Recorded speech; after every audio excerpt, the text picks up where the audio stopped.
You are now watching Believe. Do you believe? Hello, everyone. Welcome back to Talking Ball with Pat Leonard. We are here, week one of the NFL season. Thursday night football, Rams, Bills kicking it off. A Sunday slate of games.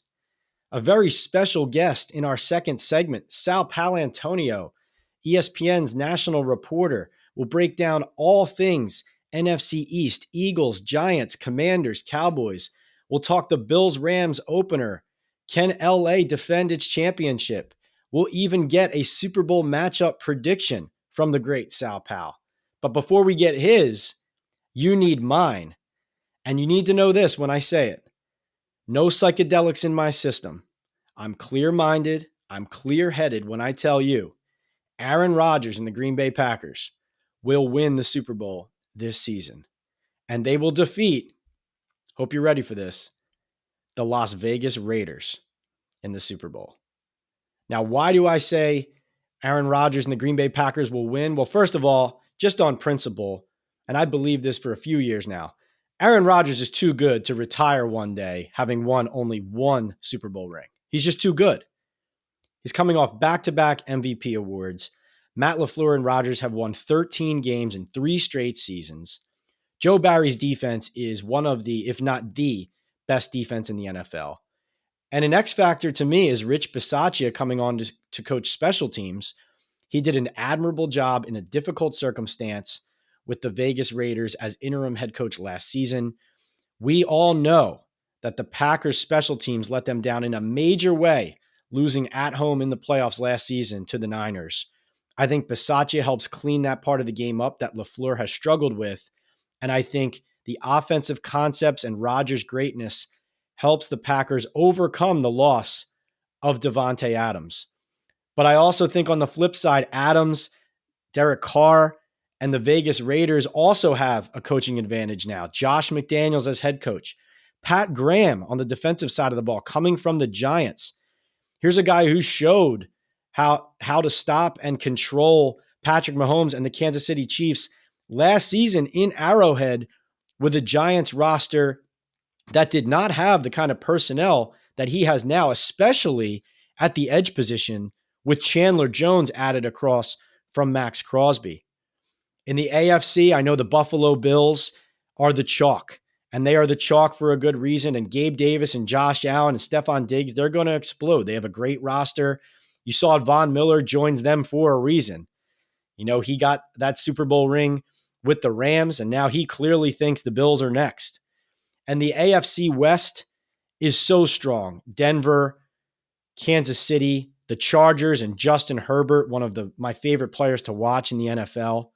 And let's face it, you can't ignore that Joe Burrow and the Bengals could be just as good, if not better, and never discount Lamar Jackson and the Baltimore Ravens. And that's in the AFC.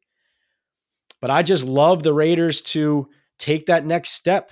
I mean, this is a team that was kind of knocking on the door. Yes, they won a lot of close games, but they finished way better in 2021 than I think a lot of people remember or give them credit for. And that was in adverse conditions, losing players, losing a head coach. I believe Derek Carr can get it done. And I think that his rapport with Davante Adams going back to college is going to mean all that more for the Raiders, their offense, and getting to the Super Bowl.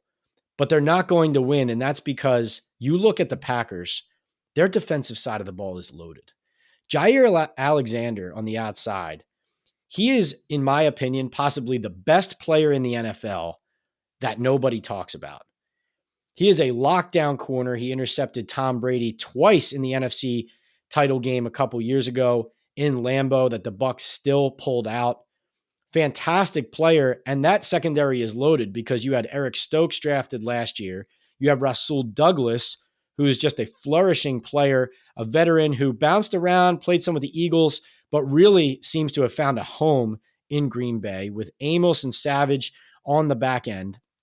And then up front, I mean, Rashawn Gary's come into his own, Preston Smith, Kenny Clark, Devondre Campbell in the middle at linebacker, obviously had a breakout season in 2021.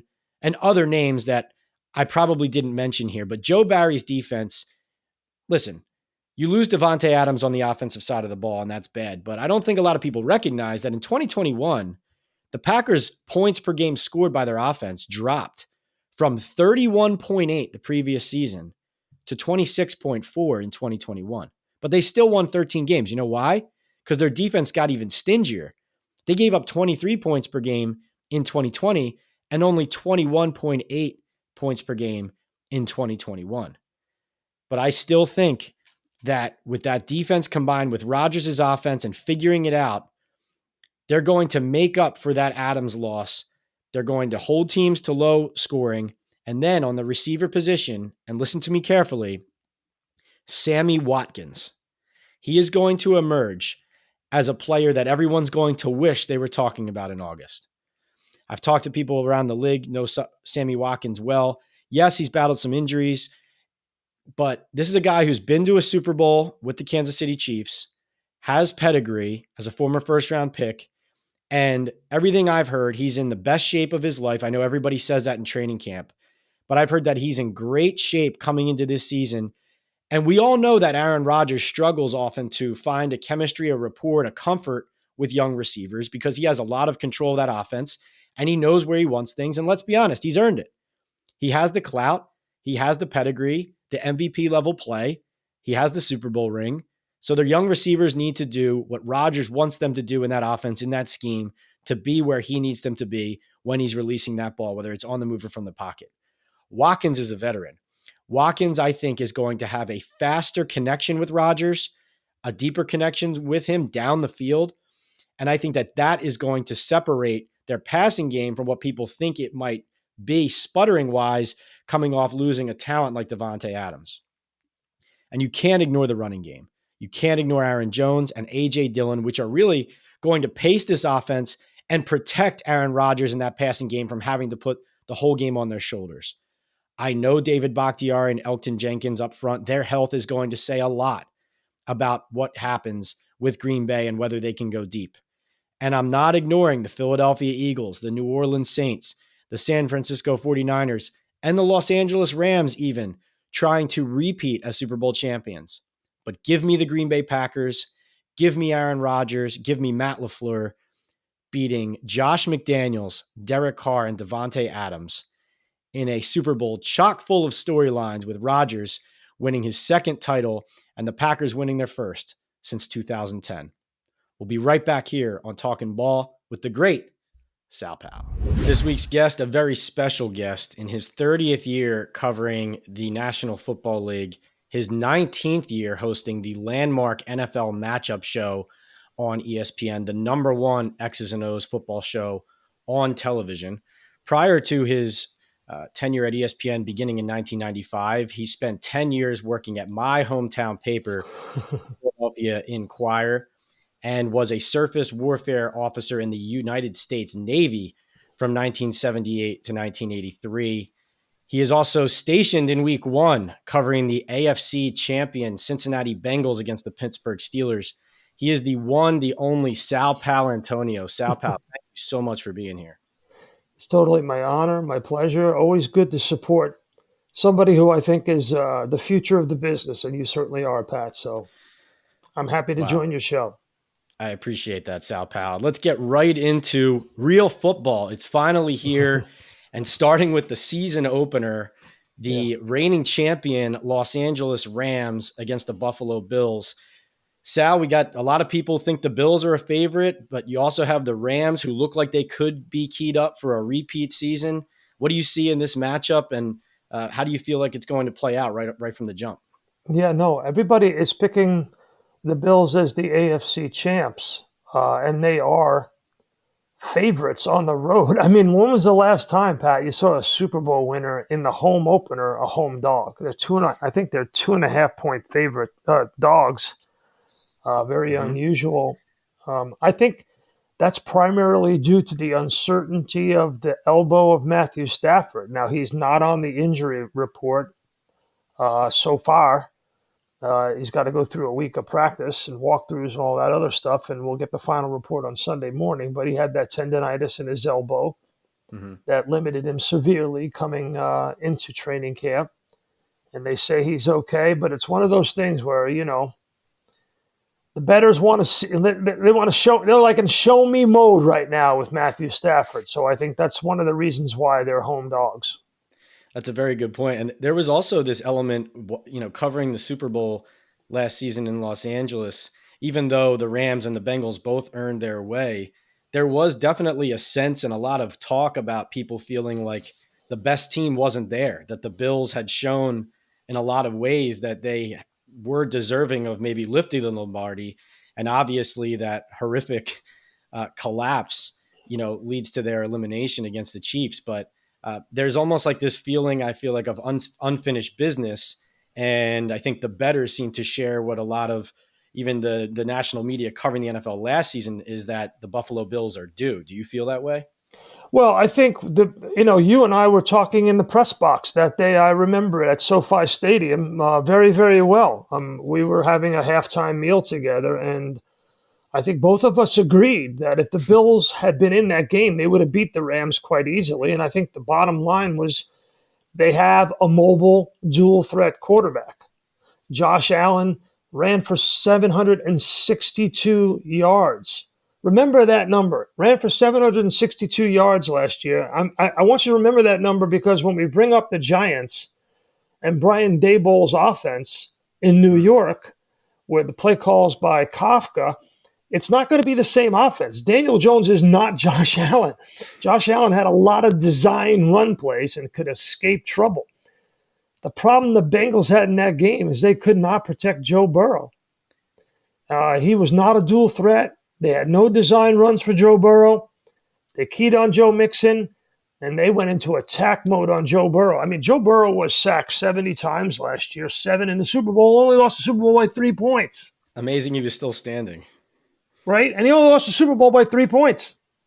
So, I think that's why a lot of people are like, okay, well, what do the Bills present differently, specifically in comparison to the Bengals? And that is Josh Allen could move.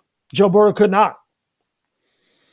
And to your point on the Bills offense and how it could even take off even further with Josh Allen's mobility, I'd actually heard that part of the friction that occurred last season in Brian Daboll's last year as the Bills OC under Sean McDermott was that early on McDermott was trying to take a little bit more control of what the offense looked like, and it actually resulted in Allen running less and letting him get out there less. And they were trying to rely more on the running game, and Daboll and the way he wanted to run it and the way Allen wanted to run it. Once they got to about mid-season and they wanted to spread it out, they wanted to go more 4 wide. They wanted to involve a guy, Gabe Davis, who obviously we saw blossom down the stretch and in the playoffs and really projects as one of the top receivers coming into this year, possibly alongside Stephon Diggs.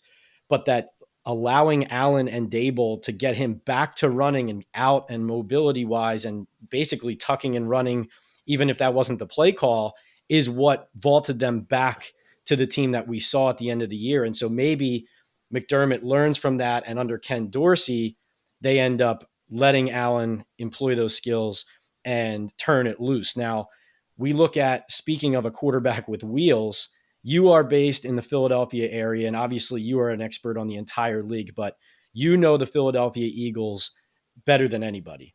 And Jalen Hurts is a guy going into year 3, and he is a player who I saw your sit-down one-on-one interview with him, how poised he came off, and how high the expectations now are for both him and the Eagles, given all the offseason additions. What are you seeing and hearing about how Hurts is handling that, and whether he can deliver on really incredibly lofty expectations for both him and the Eagles, considering where they left off last year? Well, those are big, complex questions. Let's take them one at a time. First of all, I think he's handling it well so far. I think the whole team is. They're supporting him in every possible way. They brought in A.J. Brown, his good friend. They just signed a guy who played with him in college, Trey Sermon, and I thought they should have definitely kicked the tires with Sony Michel, but they didn't do that.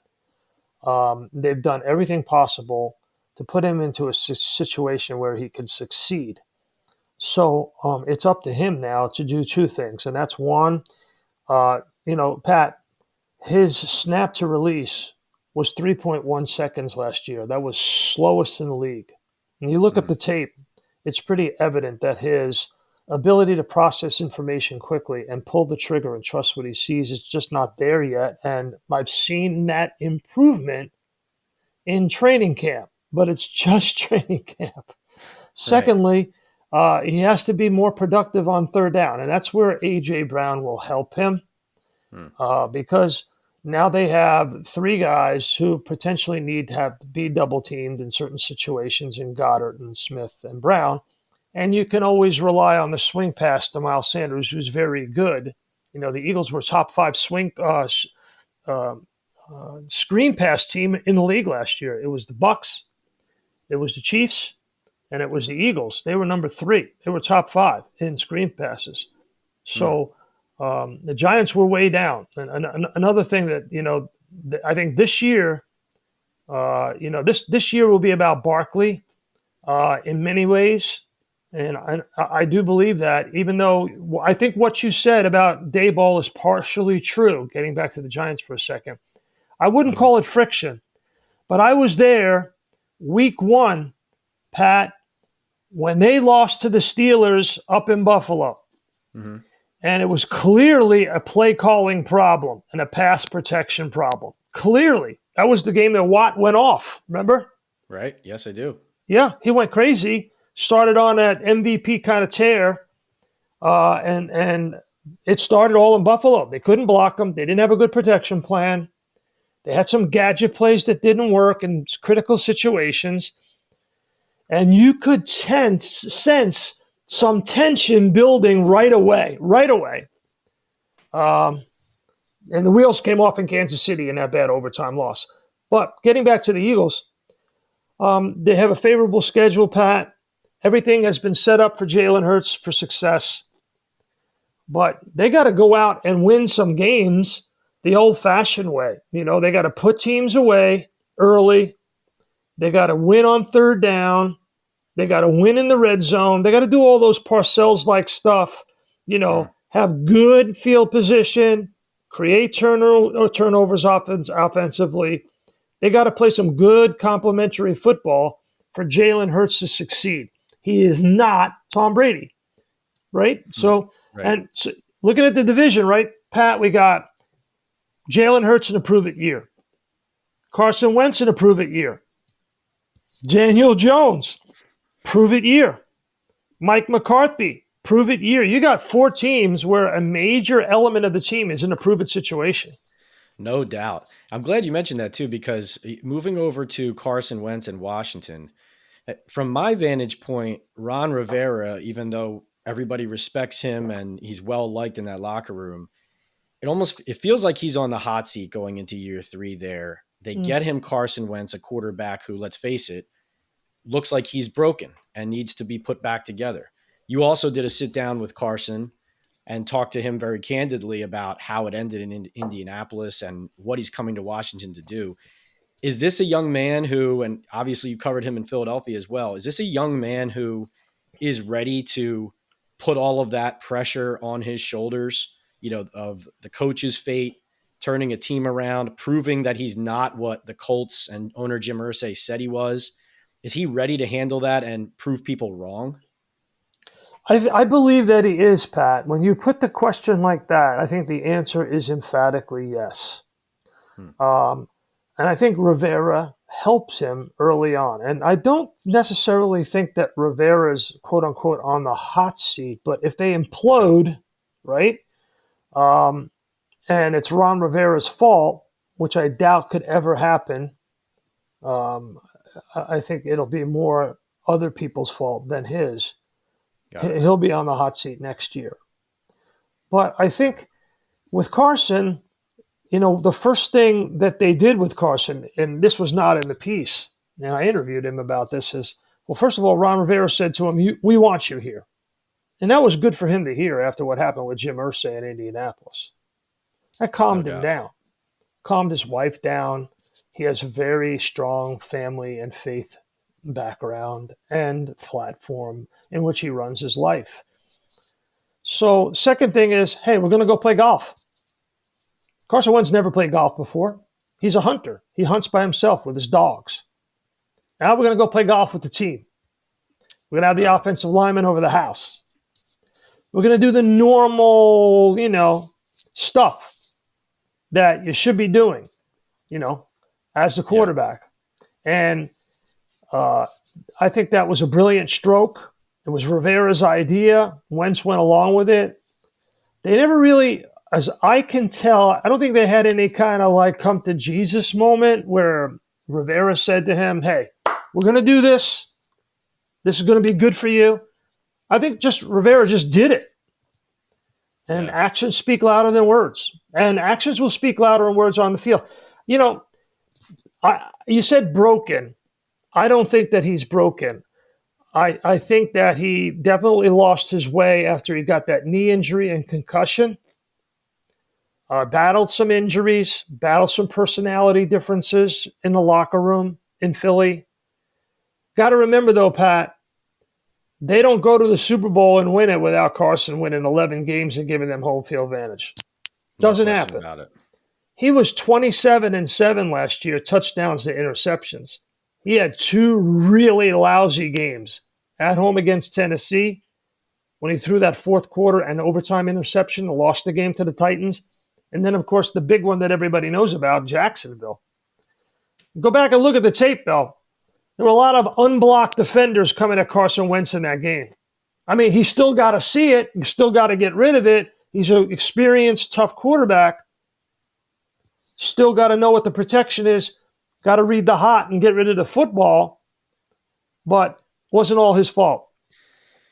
No, and I'm sure that is what the tape shows. And also Wentz, of course, is one of those quarterbacks who, when he holds onto the ball and makes that tremendous 60-yard touchdown pass, everybody loves that he held onto the ball. So, there's a part of that where he likes to live to see another day because he knows he can make that play and has throughout his college and pro career. I also do like Jahan Dotson, the wide receiver out of Penn State, being added to the receiving core with Terry McLaurin. I do think Wentz is going to rack up some yards and some numbers. We'll see if the wins happen there. But Ron Rivera definitely seems to have that poise, the clout, and kind of the right voice maybe for a player like Carson right now. But the division champions, reigning champions, are the Dallas Cowboys. You referenced Mike McCarthy and the pressure on them right now. And I mean, Sal, when's the last time you've seen a situation like this where the noise is so loud about a coach like Sean Payton, essentially being in waiting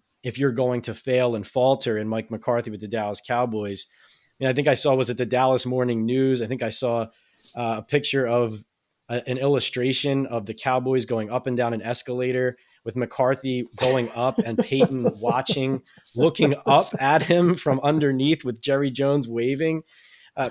When have you seen this before? How unusual is it? And do you think McCarthy and the Cowboys respond to the pressure of it or will? Wow.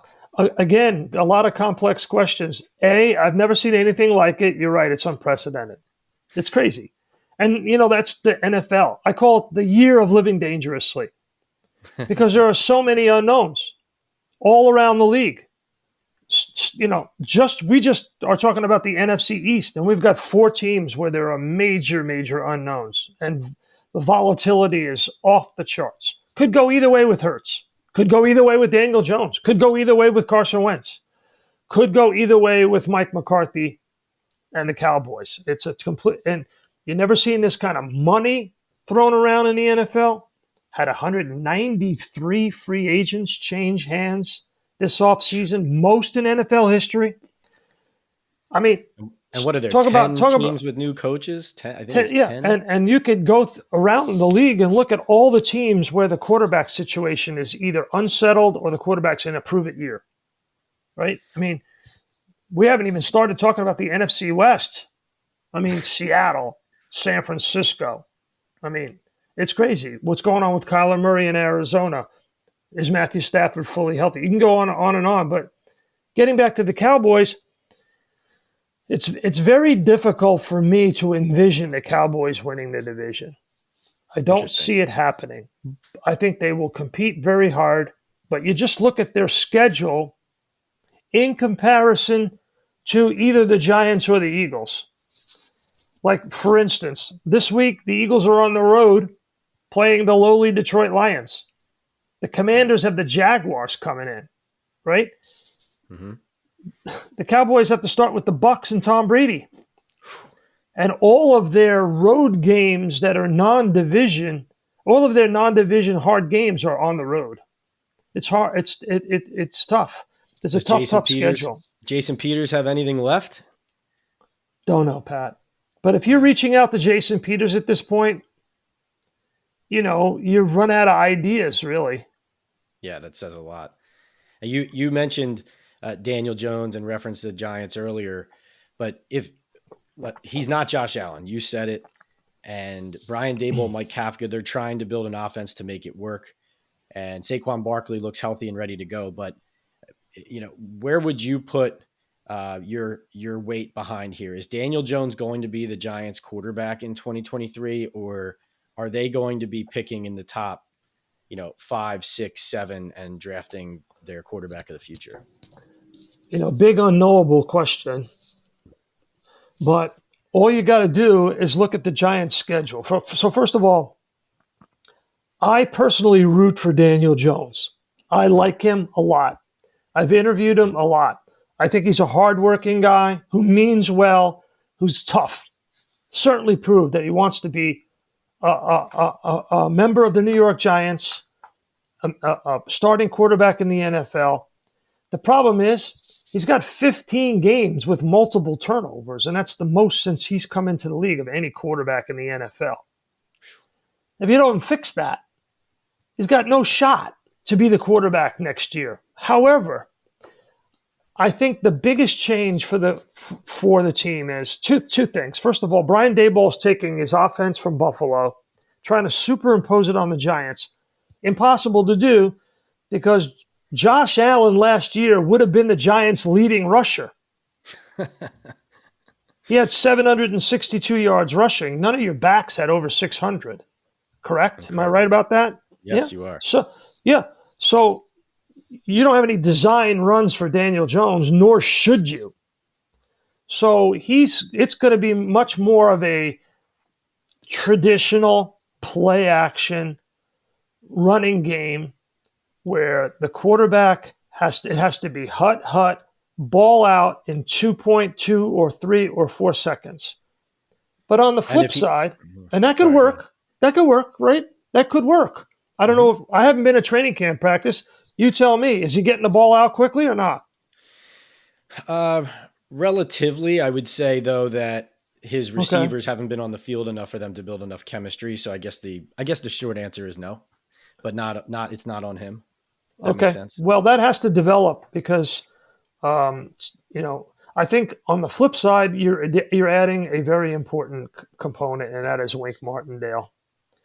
The Ravens, the number one blitzing team in 3 of the last 5 years in the NFL, highest blitz percentage. The reason why they weren't last year is because they lost their 2 top corners and some other major injuries on defense. Yeah, they were so banged up. Right? So, the knock on Wink Martindale is he doesn't mix coverages up. But if you're getting to the quarterback and you're causing turnovers in good field position for Daniel Jones, don't have to mix coverages. Don't have to do that. Obviously, depending on who the quarterback is. But I think Martindale changes the calculus in the division. So now the Giants are going to blitz Carson Wentz. They're going to blitz Dak Prescott.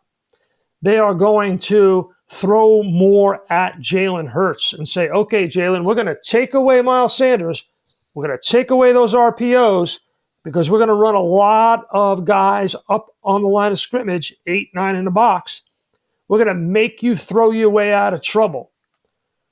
I think Martindale changes the calculus in the division. So let's go through the Giants' schedule for a second. Okay. If they could possibly beat Tennessee on the road, big ask. They're 5.5-point underdogs. That would be huge. They're not 7-point underdogs. They're 5.5. People have questions about Tennessee. Right. If they show up and hold their own and don't get obliterated out of Tennessee, they come back, play Carolina, Dallas, and Chicago. So they need to win 2 out of 3 of those home games. Would you agree? Absolutely. Before they go to Green Bay in London, and lose to Green Bay. Then they have to beat Baltimore when they come back. That, to me, is the key. Hold on a second. The key for the season. Right there, Baltimore, after they come back from London. Got to win that home game, because then you can beat Jacksonville. You can beat Seattle with Drew Lock. Martindale can beat Lock. Yeah, they should win that game. That's on the road, but if you need to show a meaningful progress, like John Marek always says, that's what he wants to see by December and January. Yep. You need to win games like that against quarterbacks like that. Yes, and that's why Martindale is there. Martindale is there to take the defense on the road and beat marginal quarterbacks. That's it. That's his job. Win those kind of games. So it's a tough road. They got to go to London, come home against Baltimore, then go to Jacksonville, and then go across the country to Seattle. But with Martindale and the D, they have a shot. Then they have an easy part of the schedule. Houston comes in after the bye, and then Detroit. So, I look at the schedule, and I think the Giants have 6 to 8 wins on the schedule. I do. Wow. Well, an eternal optimist compared to me, Sal. You're making me look bad. Giants fans are going to love you, though. Well, I think Martindale changes the calculus. It puts them in games against marginal quarterbacks. No, and I like that you're mentioning him. No, you're right, because they're scheduled not only with teams that look beatable, but also with quarterbacks that are beatable against his scheme. It's a great point. Yeah. And it actually, there's an interesting element of this Giants team where you have Wink Martindale, who feels like and is grossly overdue a head coaching opportunity. You have Mike Kafka, a young and up and comer, where if the Giants offense succeeds and takes off, he could be one and done off to a head coaching job. You have Brandon Brown, the assistant GM, comes over from Philadelphia, who's here already profiling like a guy like if Joe Shane has success, they could send Brown off to be a GM somewhere the same way that Brandon Beane did with Joe Shane. So there's a lot of exciting additions on the coaching front office front who could really set the Giants up for the future well, and then also be on their way to lead their own programs if it goes the way that you're saying it could go. Well, Pat, that's all well and good, but let's agree on something. We know what you're going to get scheme-wise from Martindale, whether you have Thibodeau out there or not. You know what you're going to get. They're going to come after the quarterback from every possible angle. And that's going to put you in games where last year you struggled. The Giants struggled. You just don't know what you're going to get offensively until Daniel Jones, puts on the helmet, double chin strap and sit up and says, all right, I'm going to lead this team without making mistakes. And at times, you and I agree, Tyrod Taylor looked better than Daniel Jones this summer. He just did. Yes, he did. He just played with more confidence and mobility. So I wonder if the Giants defense is playing as well as I think it will, and Jones doesn't answer the bell, whether they move on mid-season. I think that is more possible than most people realize. And, coming into training camp, I was hearing noise already about that. Well, listen, they didn't pick up his 5th-year option. So that tells everybody what you need to know about their initial opinion and evaluation of Daniel Jones. But coming into camp, I was hearing, a change could happen sooner rather than later if Jones didn't get it together, and that he already wasn't, the favorite lockdown. This is our guy of this new regime. And he did get better throughout camp as they installed the offense, but Taylor looked very good early, and he got $11 million guaranteed over 2 years for a reason. And I agree, Sal, he's poised, he's calm. Jones will get every chance to succeed, but I completely agree with you. Sooner than later, change is possible if the defense is playing well, giving them chances to win, and the offense is the reason they're not. Yeah, and I think you can see what teams did to Daniel Jones last year in the Giants offense. They took away his comfort zone, the middle of the field, very quickly, closed it down, and made him look outside of the hash marks. Yeah. And so it's incumbent upon Dayball and Kafka, the designer and the play caller, to put him in a better position, to give him options, a la Tom Brady, a la Stafford, where you have a guy who is going to be able to maneuver between the hash marks and, as we like to say, take his own shot, create his own shot. You got to have a guy there who, off the dribble, can create his own shot. Yes. You have to have a Cooper Kupp in the NFL now. Why? Why do you need somebody between the hash marks who could create his own shot, who can get open on his own? Because it's a blitzing league. The whole league is blitzing. So the clock ticks so much faster in the NFL now for the quarterback. That's why Brady is successful and why he's not sometimes. Why he's not is because you look at last year against the Rams. They kept coming into his face, overloading the middle, taking the middle away. He gets hit in the mouth. All of a sudden, he's screaming at Sean Hockley. Sean Hockley throws the flag.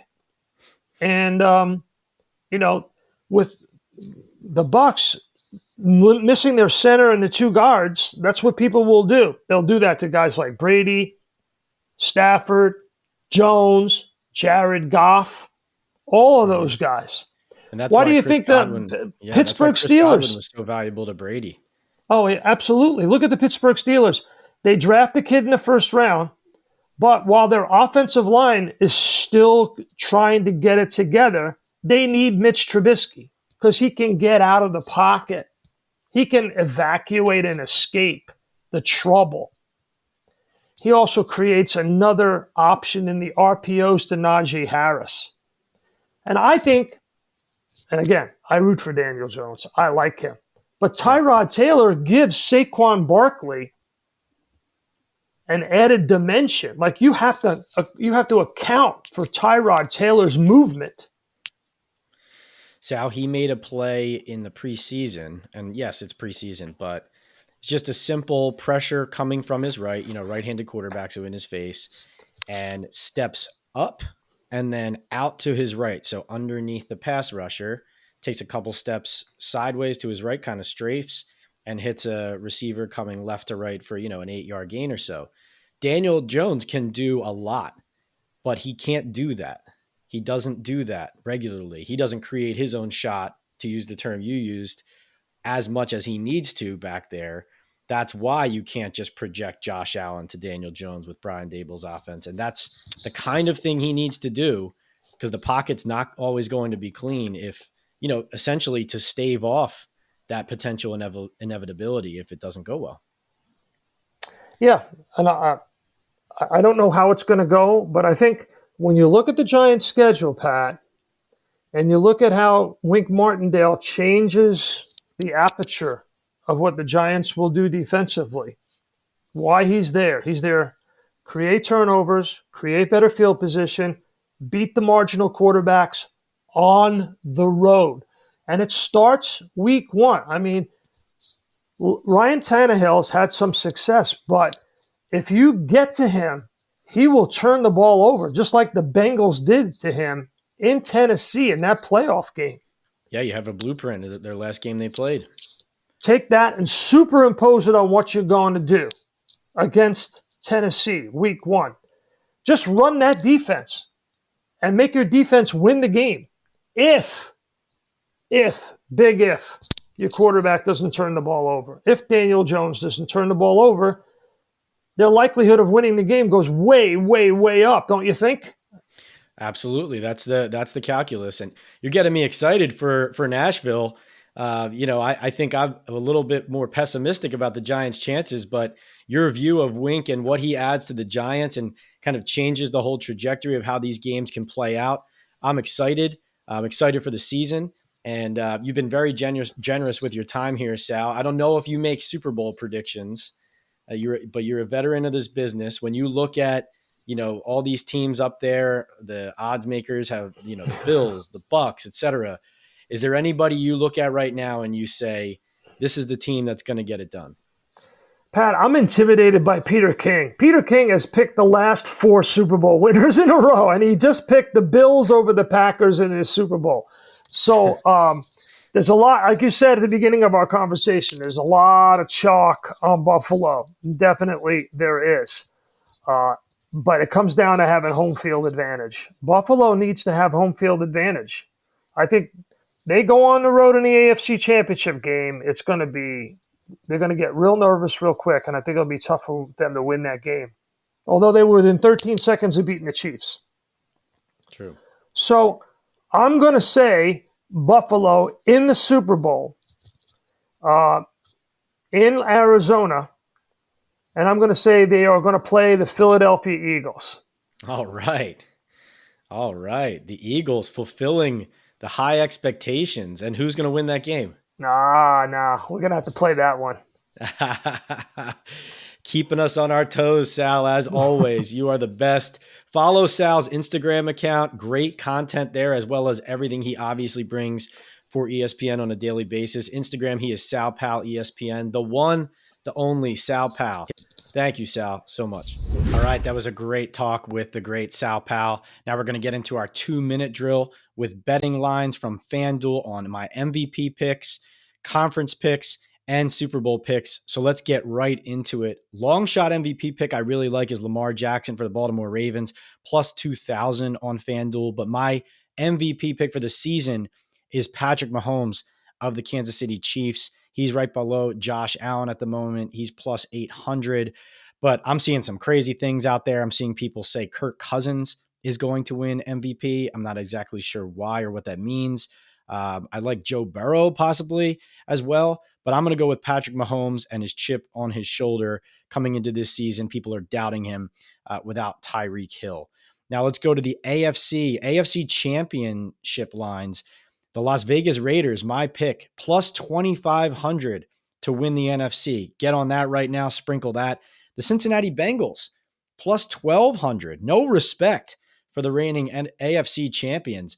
The Green Bay Packers only plus 500. That's my Super Bowl pick. That's to get to the Super Bowl and win the NFC. Some long shot NFC bets to look at. The Eagles plus 1,000 and the New Orleans Saints plus 1,700. So the Eagles, Sal Paolantonio picked to be in the Super Bowl. That would be plus 1,000 to win the NFC. And the Saints, Benny Fowler telling us 2 weeks ago that that's a team that he thinks will surprise some people. Plus 1,700 with a really solid roster, good defense, and maybe Jameis Winston coming into his own with Dennis Allen at head coach, plus 1,700. And now let's move on, lastly, to the Super Bowl picks. The Las Vegas Raiders and New Orleans Saints. These are two long shots that I like to sprinkle on, plus 4,000. If you're looking at this, obviously all the favorites, the lines come down, so we're just talking about long shot picks. Don't waste your money, but definitely two teams that I think it's worth that could get there, reasonably have a chance to get to the Super Bowl, the Vegas Raiders and the Saints. But of course, my pick is Packers over Raiders. And finally, even though some of you may listen to this podcast after the Bills-Rams opener, the Thursday line is Bills favored by 2.5 on the road against the reigning champions. Give me the Buffalo Bills and Josh Allen. And that'll do it for our second episode of Talking Ball with Pat Leonard. See you next time.